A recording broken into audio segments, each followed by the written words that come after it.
Hello student, welcome back. शुरू करते हैं फिर से एक नए वीडियो के साथ। अगर आप किसी भी कंपटीशन एग्ज़ाम की तैयारी करते हैं, जैसे BOB bank of Baroda office assistant, IBPS clerk, किसी भी बैंकिंग एग्ज़ाम की तैयारी करते हैं, तो आप हमारे चैनल को सब्सक्राइब ज़रूर करें। चलिए, आज हम लोग करने वाले हैं banking awareness, bank of Baroda office assistant related banking awareness question करने वाले हैं। ठीक है, ऑफिस असिस्टेंट से।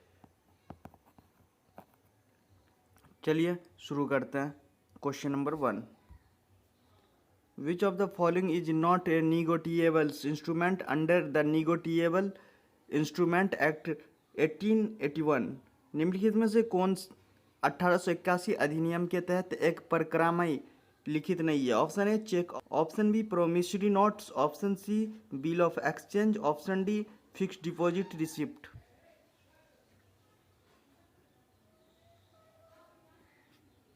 तो इसका सही आंसर हो जाएगा option D, fix deposit receipt. ये जो है ना अधिनियम के 1881 अधिनियम के तहत एक प्रकर्मय नहीं है, यानी निगोटिएबल जो है ना वो लिखित नहीं है, यानी रिटर्न में नहीं दिया गया है। चलिए नेक्स्ट क्वेश्चन की तरफ चलते हैं। Question number 2, what is the maximum compensations that banking ombudsman can award to the complaint? Banking लोकपाल अधिनियम कितनी राशि तक मुआवजा दे सकता है? Option A 5 lakh, option B 10 lakh, option C 20 lakh, option D 1 crore.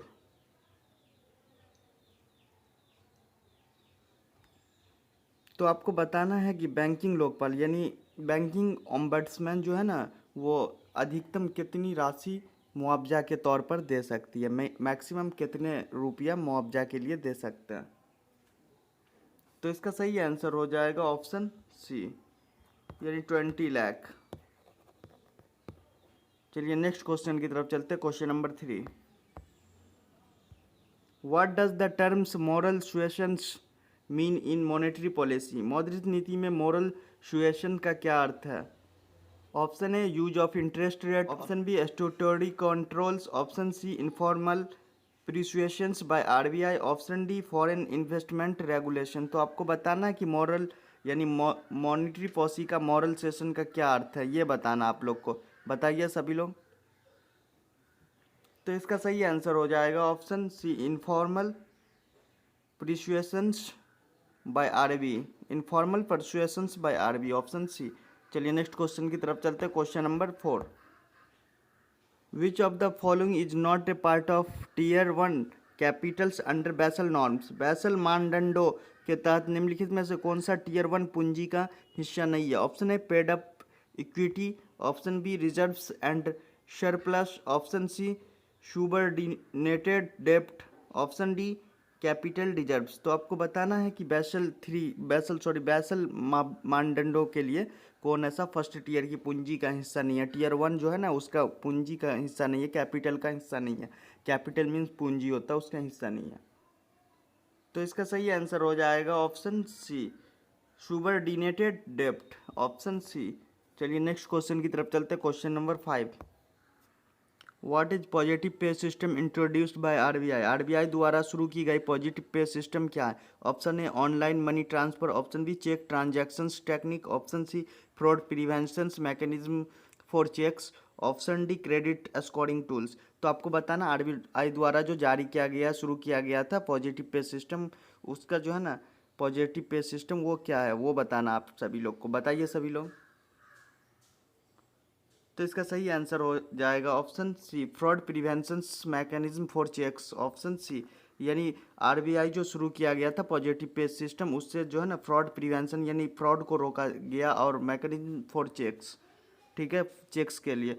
चलिए नेक्स्ट क्वेश्चन की तरफ चलते हैं। Question number 6, which committee is related to banking sectors reforms in 1991? 1991 में बैंकिंग क्षेत्र सुधार से संबंधित समिति कौन सी थी? Option A M Narasimham committee, option B Vaghul committee, option C Tarapore committee, option D Rangarajan committee. तो आपको बताना है कि 1991 में बैंकिंग क्षेत्र में एक संगठन था, वो जो है ना वो संगठन बैंकिंग क्षेत्र को सुधार करने का एक समिति, वो किससे संबंधित है? ठीक है, सुधार समिति वो किससे संबंधित है? तो बताइए सभी लोग। तो इसका सही आंसर हो जाएगा option A, M Narasimham committee. Option A यही जो है ना बैंकिंग क्षेत्र सुधार से संबंधित कमेटी है। ठीक है, चलिए नेक्स्ट क्वेश्चन की तरफ चलते। Question number 7, what is the meant by twin balance sheet problems? Twin balance sheet समस्या का क्या अर्थ है? Option A, deficit in budget and current account, losses in incomes and expenditures, stress in bank and corporate sectors balance sheets, physicals and monetary mismatch. तो आपको बताना है कि ट्विन ट्विन यानी जुड़वा ट्विन बैलेंस शीट समस्या क्या का अर्थ क्या है। ठीक है, ये बताना आप सभी को। तो बताइए सभी लोग। तो इसका सही आंसर हो जाएगा option C, stress in banks and corporate sectors balance sheet. ठीक है, सी हो जाएगा, यही ट्विन शीट समस्या का अर्थ है। ठीक है, stress in bank stress and corporate sector balance sheet. चलिए नेक्स्ट क्वेश्चन की तरफ चलते। Question number 8, which agency managed India's public डेप्ट? भारत में सार्वजनिक ऋण कौन सी एजेंसी प्रबंधित करती है? Option A, SEBI, option B, RBI, option C, NABARD, option D, ministry of finance. तो आपको बताना भारत में सार्वजनिक ऋण यानी कौन ऐसा एजेंसी है जो सार्वजनिक ऋण प्रतिबंधित करती है। ठीक है, बताइए सभी लोग। तो इसका सही आंसर हो जाएगा सार्वजनिक ऋण जो है वो आरबीआई देती है। Option B, RBI. आरबीआई जो है वो सार्वजनिक लोन देती है। चलिए नेक्स्ट क्वेश्चन की तरफ चलते। Question number 9, what is the maximum limit for UPI transactions as per RBI 2024 के गाइडलाइन से? आरबीआई 2024 के अनुसार यूपीआई लेन देन की अधिकतम सीमा क्या है? Option A 1 lakh, option B 2 lakh, option C 5 lakh, option D 10 lakh. तो आपको बताना है कि आरबीआई 2024 के अनुसार यूपीआई का लेन देन का अधिकतम यानी मैक्सिमम लिमिट क्या है वो बताना। बताइए सभी लोग। तो इसका सही आंसर हो जाएगा ऑप्शन सी, 5 लाख। चलिए नेक्स्ट क्वेश्चन की तरफ चलते। Question number 10, in bankings what does the trades refers? Banking में ट्रेड्स का क्या तात्पर्य है? Option A, trade receivables discounting system, option B, treasury revenue and deposit system, option C, tax reporting digital solution, option D, transactions reporting for डेब्ट securities. तो आपको बताना banking में ट्रेड्स का क्या मतलब है, क्या तात्पर्य, उसका क्या तात्पर्य, रेफर्स किसको करता है? Trades refers, what does trade refers to, यानी उससे ट्रेड से क्या तात्पर्य है ये बताना आप सभी को। तो इसका सही आंसर हो जाएगा option A, trade receivable discounting system, option A. चलिए नेक्स्ट क्वेश्चन की तरफ चलते हैं। Question number 11, what is the role of NPCI in Indian banking? भारतीय बैंकिंग में एनपीसीआई की क्या भूमिका क्या है? Option A, regulates securities markets, issues government bonds, develops retails payment systems, control NBFC. तो आपको बताना है भारतीय एनपीसीआई का क्या भूमिका है यानी रोल क्या है एनपीसीआई का भारतीय बैंकिंग में, इंडियन बैंकिंग सिस्टम में एनपीसीआई का क्या रोल है? तो इसका सही आंसर हो जाएगा option C, develops retails payment system, option C. चलिए नेक्स्ट क्वेश्चन की तरफ चलते हैं। Question number 12,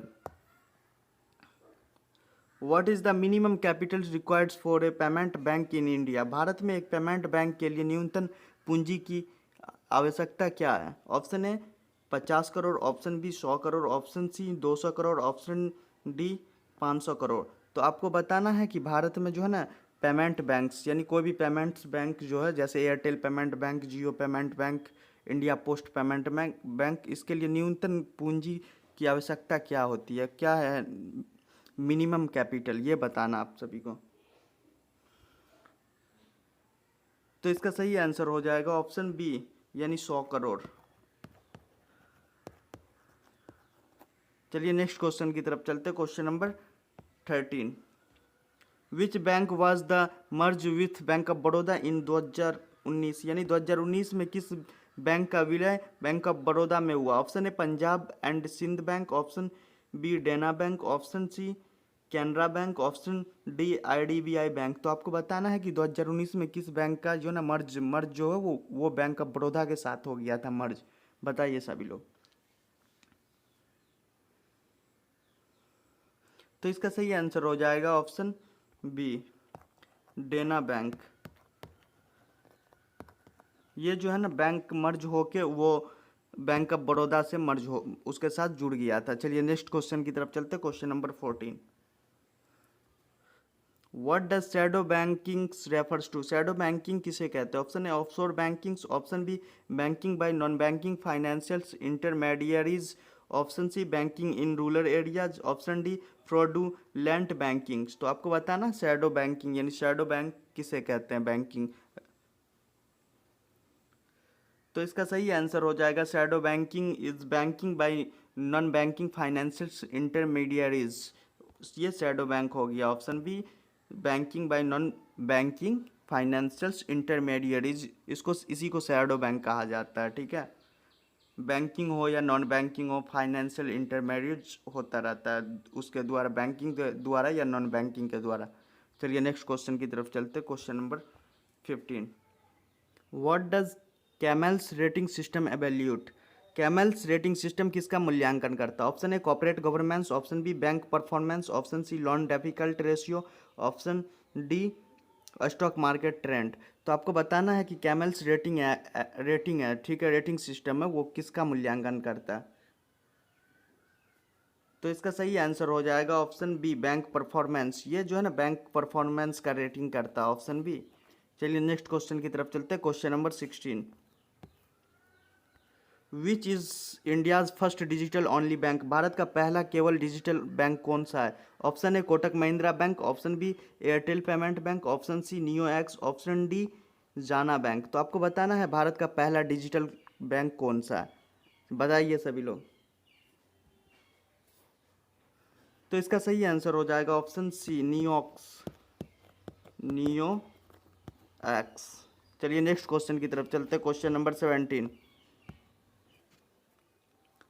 What does the term monetary transmissions refers to? मौद्रिक प्राशंस यानी ट्रांसमिशन शब्द का क्या अर्थ है? Option A transfer to physical data, option B flow of credit to customers, option C impact to policy rates on lendings and borrowing, option D foreign exchange moment. तो आपको बताना मौद्रिक प्राशंस यानी ट्रांसमिशंस का शब्द का क्या अर्थ है, वो बताना आप लोग को। बताइए सभी लोग।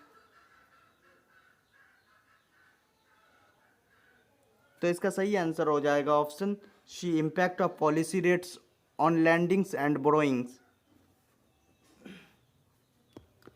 चलिए नेक्स्ट क्वेश्चन की तरफ चलते हैं, क्वेश्चन नंबर 18।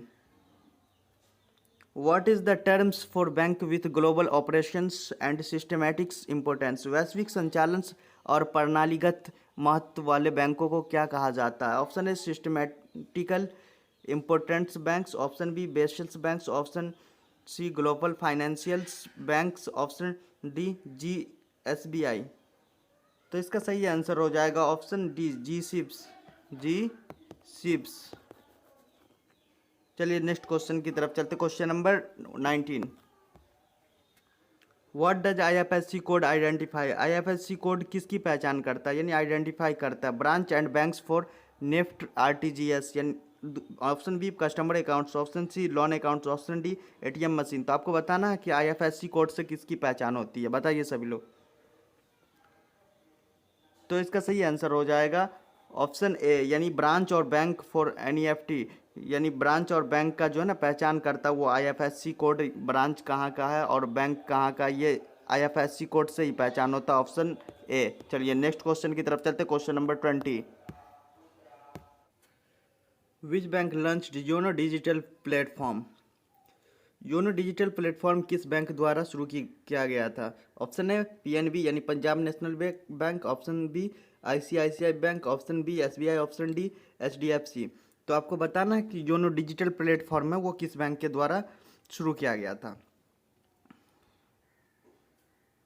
तो इसका सही आंसर हो जाएगा ऑप्शन सी, SBI द्वारा योनो डिजिटल ऐप जो है वो प्लेटफॉर्म शुरू किया गया था। योनो ऐप जो है वो SBI द्वारा शुरू किया गया।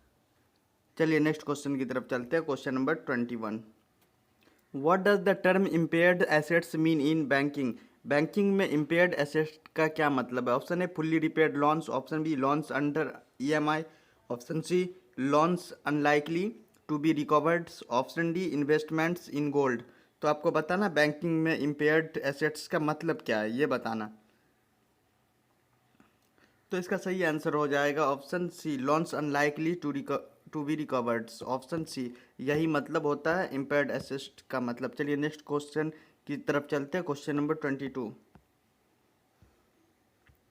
What is the times limits for banks to settles fails UPI transaction? UPI लेन देन विफल होने पर बैंक का निपटान करने की समय सीमा क्या है? Option A 2 days, option B 3 days, option C 5 days, option D 7 days. तो आपको बताना है यूपीआई जो है ना लेन देन वो अनसक्सेसफुल हो जाता है तो बैंकों द्वारा उसको निपटान उसको निपटाया जाता है, वो कितने दिनों का कार्य अवधि होता है वो बताना है। सेटल जो किया जाता, सेटल यानी निपटान किया जाता, फेल्ड हो जाता कोई भी ट्रांजैक्शन, उसके लिए उसके समय सीमा कितना होता है वो बताना।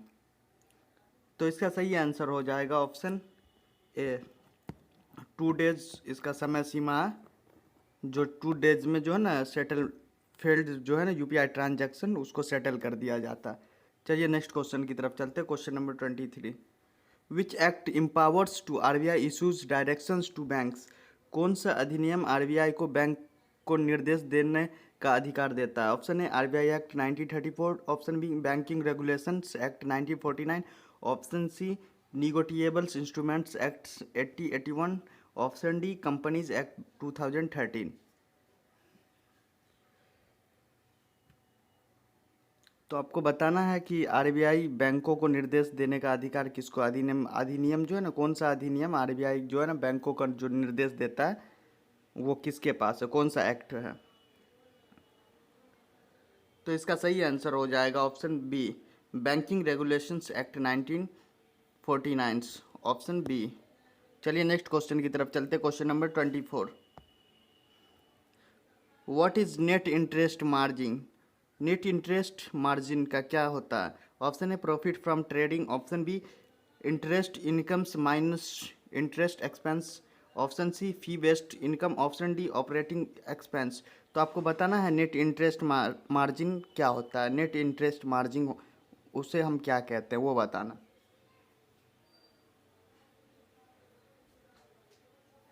तो इसका सही आंसर हो जाएगा option B interest incomes minus interest expense, option B.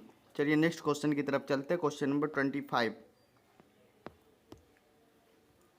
Which of the following is the development financial institute? निम्नलिखित में से कौन एक विकास वित्तीय संस्था है? Option A RBI, option B SIDBI, option C SBI, option D ICICI bank. तो आपको बताना निम्नलिखित यानी कौन एक फाइनेंशियल इंस्टीट्यूट है, यानी वित्तीय विकास संस्था, इंस्टीट्यूट यानी संस्था है, डेवलपमेंट फाइनेंशियल इंस्टीट्यूशन। तो इसका सही आंसर हो जाएगा option B SIDBI, option B सीडबी।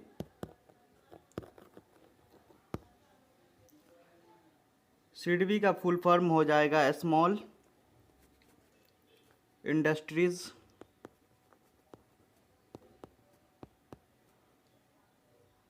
Development bank of